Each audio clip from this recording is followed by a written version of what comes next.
I want you to close your eyes for a second and imagine what it'd be like if every single human being were to disappear off the face of the earth. What would happen to our world? I mean, the animals will still live, the plants will still grow, and the earth will still spin. We just won't be there to see it.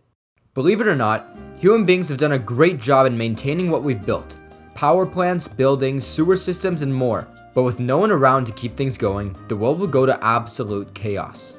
After about 2 days, all the fossil fuel plants around the world will be out of service since there's no one to refuel them, leaving majority of the world without power. Not that it really matters.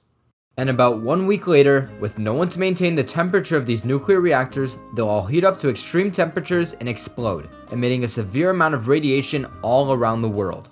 Within 6 months, water will start seeping through most structures due to holes made by insects, rodents, and other animals. And within a year, your house's structure will begin collapsing.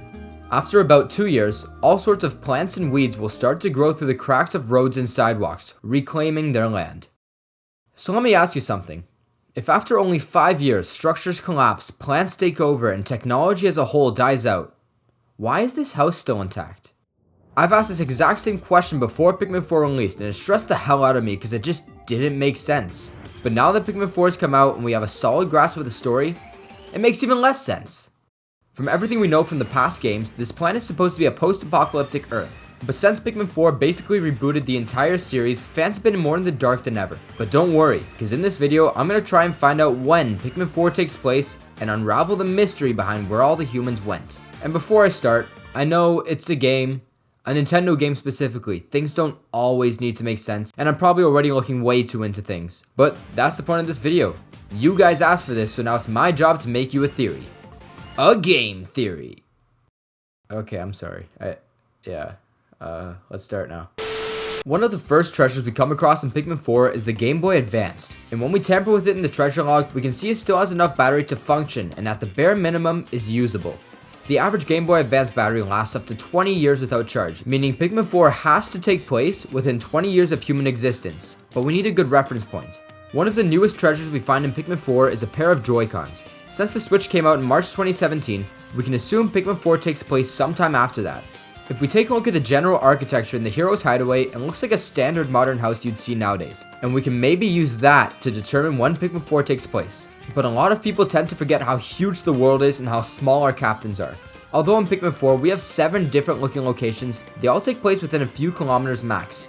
The location furthest from the rescue command post is the Primordial Thicket, which seemingly takes place in a distant swampy forest, but in reality is probably only a 5 to 10 minute drive tops. My point being, it's extremely hard to determine the circumstances of this planet with such a small sample size. Imagine if our captains have landed in a rural town or a Neo-Tokyo city instead. Our perception of the entire Pikmin world would drastically change because that's all we're able to see. The information we're given in Pikmin 4 is very limited in the grand scheme of things. But even though the environment we have to work with is small, the contents we have in the game are massive. In Pikmin 4, we play in a very well-maintained world. No mold, no dust, no collapsed buildings, everything's in pristine condition. In my playthrough, I made it to about day 50 and the environment stayed exactly the same. The house still had power, there was no water damage, and correct me if I'm wrong, but I don't remember seeing any nuclear explosions. Which can only mean one thing. Humans still exist on the Pikmin planet. It's the only plausible answer. That's why everything's so well maintained, but now that begs the question. Where are the humans? I mean, it could be completely possible that the neighborhood we explored just doesn't have any people living there and the world still does. Maybe the house owners are just on vacation, but a 50-day vacation is kinda wild, and no offense, if you can afford a 50-day vacation, you'll probably be living in a bigger house than this. Anyways, you know what I find coincidental? The fact that everyone randomly crash landed in the exact same location. It's almost as if things were planned. And unlike the previous games where we see Olimar get hit by an asteroid, we have no idea what causes all these ships to crash. But it's not just Olimar and the Rescue Corps. Every single other castaway that's missing just so happens to have landed within this 5-kilometer radius. The Earth is huge, especially in comparison to our captains, so how come every single one of these aliens from the Galactic Alliance land in remotely the same location?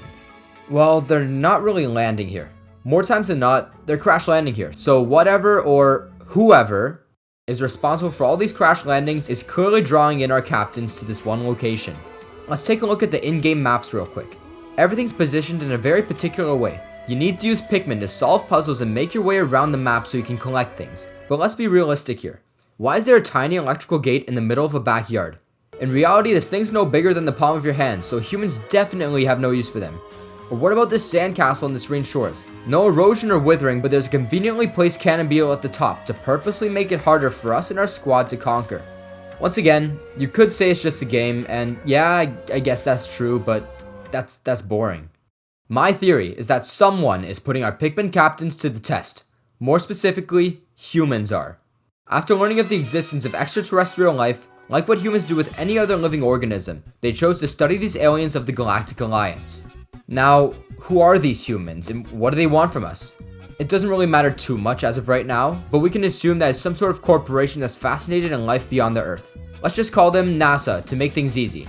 It probably isn't NASA, this is just a very familiar company that I hope everyone knows. After NASA learned about these aliens, what if they set up a fake replica of a neighborhood to see how these aliens react to human civilization? They scattered puzzles and treasures around the place to test how intelligent these aliens are, but given their size, NASA had to give them some tools to work with. I present to you the Onion. As we all know, this machine is more complex than we'd like to think, but it's not a product of nature. I believe it's a highly intelligent machine created by NASA as a means to draw in these space aliens. Variety Television mentioned a very interesting point in one of his theory videos. He noticed how our captains always crash land relatively close to an onion, and he goes on to explain how the reason we keep crash landing is because the onions themselves are drawing us in. They also work as an antenna to the Pikmin, which is very similar to the same technology used in a cell tower. I think NASA manipulated the spaceships to crash close enough to the onions so they can see how intelligent our captains are when presented with a tiny army. But what about all the wacky creatures on PNF 404? How do you explain that? It's quite simple actually. If you look at almost every single Pikmin creature, they all take inspiration from an existing animal on Earth. I think NASA wanted to test our limits and see how well we can command an army, not just for traversal and exploration, but for combat purposes as well.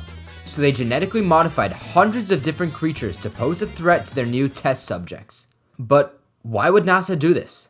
It's human nature to always want to learn more. It's no different from if aliens were to land on this Earth today. We'd have so many questions about what life's like outside our planet, but we'd be in fear of what we don't know. So obviously the government would have to take their own precautions to protect the people on Earth and to make sure these aliens don't pose a threat.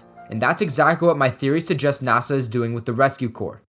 All in all, what I'm trying to get at is that the entirety of Pikmin 4 is staged by humans. Everything down to the map's layouts, to the barricades, to the creatures are specifically placed there in order to test our intelligence. In a nutshell, we're just a bunch of lab rats being toyed with. Not the most satisfying answer, but it makes the most sense. So back to my original question. When does Pikmin 4 take place? What we do know is that it takes place after 2017 because of the Joy-Con, but not too far into the future because humans are still alive and roaming the Earth. Although there's no definitive answer, technically Pikmin 4 could be taking place right now as we speak. I'm gonna leave that part up to interpretation though. So the next time you load up and play Pikmin 4, I want you to think about how there's a very high chance you're being watched, observed, and toyed with. But just because the world around us is fake, does that mean we should reject it? No, not at all actually, because at the end of the day, it's still our world. Whether it's real or simulated, we still have the opportunity to experience this world and enjoy it to the max. Perhaps our Pikmin world is a lot more insignificant in the grand scheme of things, but who cares? Our captains still get to experience life as they know it. In the grand scheme of things, our lives are pretty insignificant. For all we know, we could be living on a speck of dust, but this quote always keeps me going. A person's a person, no matter how small. So whether it's all real or fake, you're still here and alive. So enjoy the world as you know it. Thanks for watching.